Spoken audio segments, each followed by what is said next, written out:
Hi, I'm Michelle Mazer, and this is Relationally Speaking.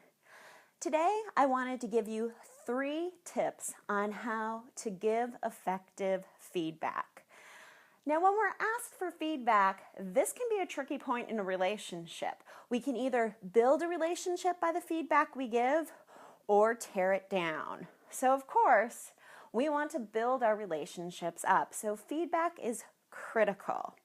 My first tip for giving effective feedback is be specific. A few years ago, I had the dreaded performance review. And one of my areas of improvement was to be more detail-oriented. Now, I feel I'm pretty good with details. I can remember dates and deadlines.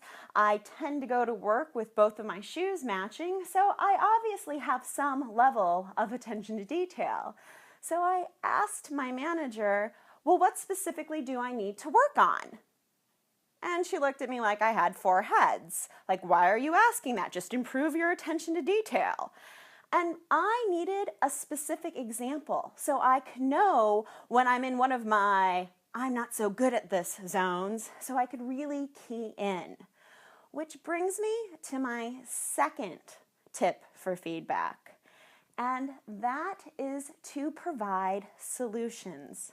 Now, if my manager said, your attention to detail is not so great with numbers, so when you're working with numbers, always double check, have other people look at your work, this would have been helpful. It would have provided solutions. It also would have told me that she was sincerely invested in me improving and getting better. So the relationship message she was sending to me would be, I care about you, I want you to succeed.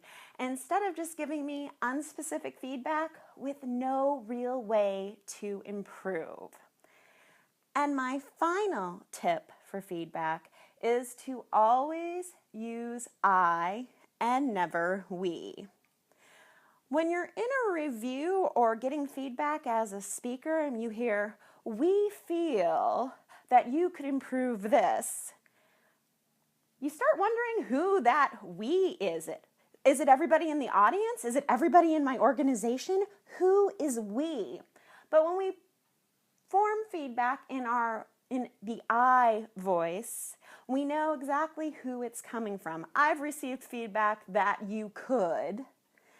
And this makes it a little bit more personal, and it also shows that not everyone is after you or thinks you're doing a bad job. So always remember, in order to have feedback that builds relationships, be specific, offer solutions, and never use the dreaded we. Always phrase feedback in the form of an I statement. That's it for this week in Relationally Speaking. I'm Michelle Mazer, and you can go visit my website at www.drmichellemazer.com to get more relationship building advice.